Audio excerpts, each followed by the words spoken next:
You won't believe what happened when I decided to stand my ground over my own property. It all started with a simple decision. I've banned some guests of this one HOA Karen from coming anywhere near my boathouse. At first, I thought it would be a straightforward boundary issue, just a little neighborhood disagreement. But things quickly spiraled out of control in ways I never expected. Karen didn't just accept it, she went straight to calling the cops on me, making it seem like I was the problem. It felt like a total invasion, like my rights were being challenged just because I wanted to protect my own space. Karen, with her usual attitude, acted like she owned the whole community and expected everyone to bow to her rules. Her guests had been causing problems before, and I knew letting them near my boathouse would only bring more trouble. So I made the call to ban them, thinking that was the end of it. But instead, Karen flipped the script on me, dragging law enforcement into something that should have stayed private. It was frustrating, stressful, and honestly, a bit scary. The whole neighborhood seemed divided, and I was caught right in the middle. But here's where things get wild. Instead of backing down or letting the cops handle the situation one-sidedly, I took an unexpected step that shocked everyone, especially Karen. What I did next wasn't just about standing up for myself. It turned into a bold move that no one saw coming. The tension between us escalated, and the line between neighborly disputes and legal battles blurred completely. You might be wondering how banning guests led to calling the cops, and how I ended up signing an arrest warrant against Karen herself. The truth is more intense than you'd think, and I'm about to tell you the full story. But first, let me explain what really went down at that boathouse, because this isn't just any neighborhood drama. This is about boundaries, respect, and what happens when those lines get crossed. Stay tuned, because things are about to get serious, to understand why this all blew up so fast. You've got to know a little about the history between me and Karen. She's one of those HOA board members who takes her role way too seriously. The kind who watches every move in the neighborhood and makes a big deal out of the smallest things. For months, her guests had been coming around, leaving trash near the water, playing loud music late at night, and just acting disrespectful toward the community rules. I tried to ignore it at first, hoping things would calm down. But when I noticed they were starting to hang out near my boathouse, I knew I had to do something. That's when I made the call. No guests of Karen's would be allowed near my property. Simple, right? Well, apparently not. Karen didn't take that well at all. She started spreading rumors that I was being unreasonable and hostile, painting me as the bad neighbor in the community chat groups. Then, one afternoon, out of nowhere, the police showed up at my door. Karen had reported me for harassment and disturbance. I couldn't believe it. How did a simple property boundary issue turn into a police matter? I was frustrated and confused, trying to explain my side, but feeling like no one really wanted to listen. That's when I decided I wasn't going to just sit back and let Karen steamroll over me. I dug deeper into the situation, learning about some things Karen had been involved in that no one else seemed to know about. It turns out her power plays in the HOA were more serious than I realized, and some of her actions might have crossed legal lines. That's when I made my next move. I actually signed an arrest warrant against her. Yeah, it sounds crazy, but I had solid reasons, and I wasn't going to let things slide anymore. Now, with the police involved on both sides and the neighborhood buzzing, the whole community is watching. Everyone's waiting to see what happens next, and trust me, the story isn't anywhere near over. As things heated up, the neighborhood split into two camps, those who sided with Karen and those who backed me. It wasn't just about a boathouse anymore. It became a battle over control, respect, and who really got to call the shots in our community. Karen's supporters argued that I was making a scene over nothing, that I was trying to isolate her and her guests unfairly.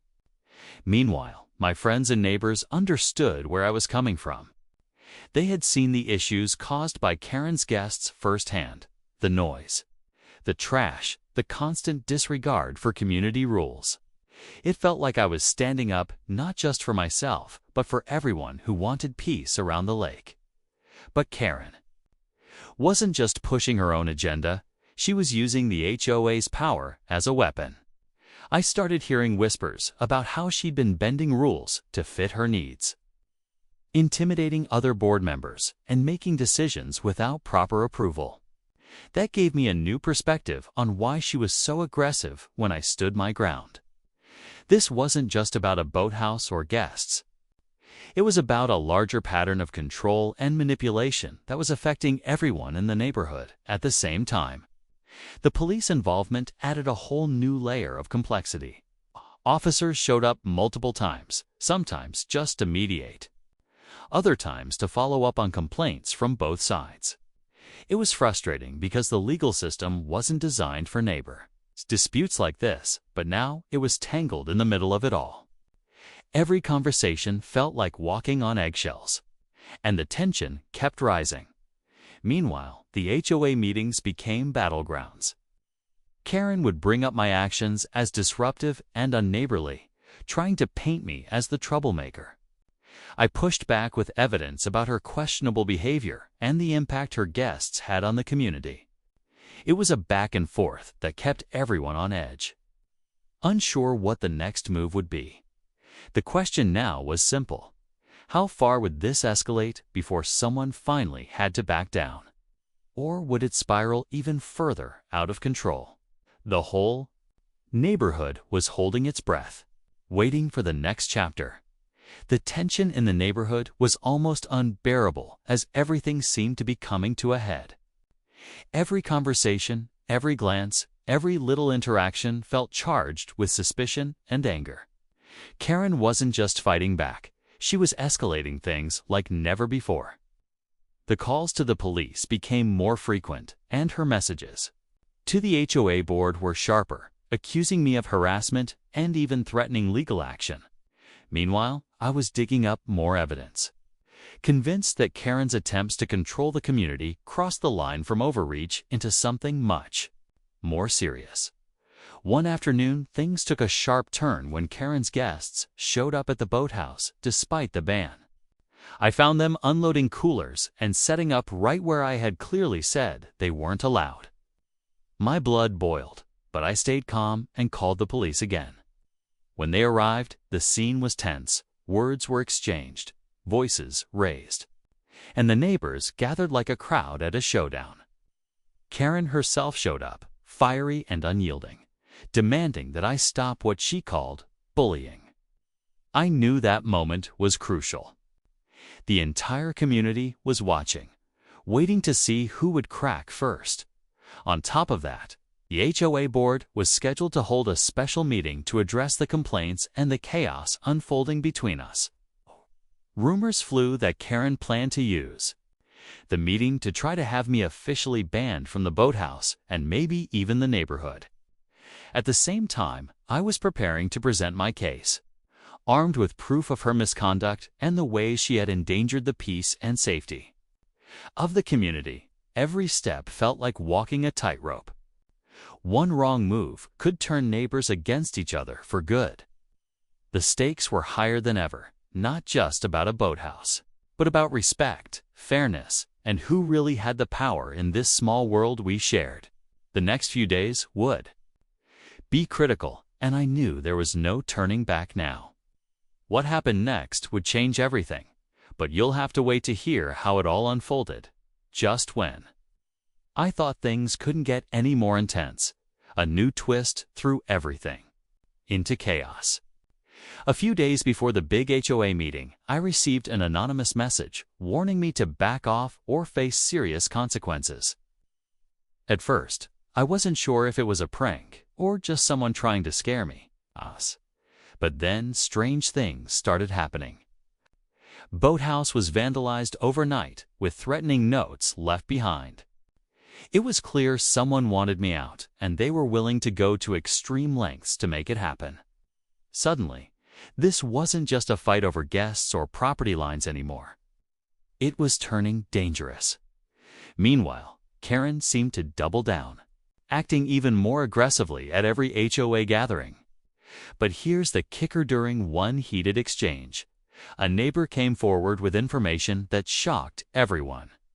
They revealed that Karen had a history of filing false reports and manipulating HOA rules to target people who opposed her. This wasn't just about her guests, or MIT was a pattern of abuse of power that had been flying under the radar for years. The revelation sent ripples through the community, making some people question everything they thought they knew. The police, already involved because of Karen's initial calls, now had a bigger picture to consider. But with threats flying and tempers flaring, their role became even more complicated. It felt like the line between neighbor dispute and legal battle was disappearing fast, and nobody knew who would come out on top. With the HOA meeting just days away, tensions hit an all-time high. Everyone was bracing for a showdown that could change the neighborhood forever. I was ready to confront Karen with the truth, but the threats and vandalism made me wonder if I was in over my head. The stakes were higher. The day of the HOA meeting arrived with a heavy atmosphere hanging over the room. Neighbors filled every seat, whispers bouncing off the walls as everyone waited to see how this long-standing feud would finally play out. Karen was there, confident and sharp as ever, ready to defend her position and push me out. But I had come prepared, not just with my own evidence, but with the support of people who had started seeing the truth behind her actions. When it was my turn to speak, I laid out everything clearly: the ongoing disruptions caused by Karen's guests, the repeated false reports she'd filed, and the harassment I'd endured, including the threats and vandalism that had escalated this conflict beyond a simple property dispute. I showed messages, photos, and even a statement from a neighbor who had witnessed Karen's aggressive tactics firsthand. The room grew quiet, the tension thick as the weight of what I revealed settled in. Karen tried to interrupt, to dismiss the claims, but the HOA board stepped in and asked for calm. Slowly, the board members began questioning her, and cracks appeared in her confident facade. What no one expected, though, was what came next. As the discussion intensified, Karen's own guests suddenly arrived at the meeting, loudly protesting and accusing me of making up stories. It looked like the chaos was about to explode again until one of the board members called security, and the guests were asked to leave. Then came the final blow. A surprise witness stepped forward, a former HOA board member who had left months earlier because of Karen's manipulation and intimidation. Their testimony confirmed that Karen had misused her position repeatedly, and that legal action was already being considered against her. The room was stunned. Karen's world was unraveling right before everyone's eyes. But just when it seemed like the fight was over, Karen pulled out one last move. She revealed she had filed a restraining order against me, claiming I had threatened her. The unexpected twist left the room silent, unsure who had truly crossed the line. The conflict wasn't finished yet. It had just entered a whole new, more dangerous chapter. After Karen revealed the restraining order, the room was filled with a heavy silence. It was clear that neither side was willing to back down easily. But instead of letting things spiral further, I decided to take a different approach. I agreed to cooperate fully with the legal process, confident that the truth would come out in the end. The HOA board also took immediate action, launching an official investigation into Karen's conduct and the complaints that had been piling up in the weeks that followed. The tension in the neighborhood slowly started to ease. The investigation confirmed many of the concerns about Karen's behavior, and she was eventually removed from the HOA board. The restraining order against me was dismissed after reviewing the facts, clearing my name. Most importantly, the community began to heal. with neighbors coming together to rebuild trust and set clearer boundaries that respected everyone's rights. Looking back, this whole experience taught me a lot about standing up for what's right, even when it feels overwhelming. Sometimes, protecting your property and your peace means facing tough battles and unexpected challenges. But it also showed me the importance of staying calm, gathering facts, and not letting fear dictate your actions. The boathouse is peaceful again, and I've worked hard to restore it as a welcoming place for friends and neighbors who respect the rules. Karen's story serves as a reminder that power shouldn't be abused, and communities thrive when respect and fairness come first. If there's one thing I want you to take away from this, it's that standing up for yourself isn't always easy, but it's worth it. Thanks for sticking with me through this wild journey. If you've ever dealt with HOA drama or tough neighbor conflicts, drop a comment and share your story.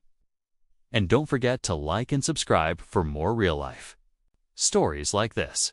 Until next time, take care and protect what matters most.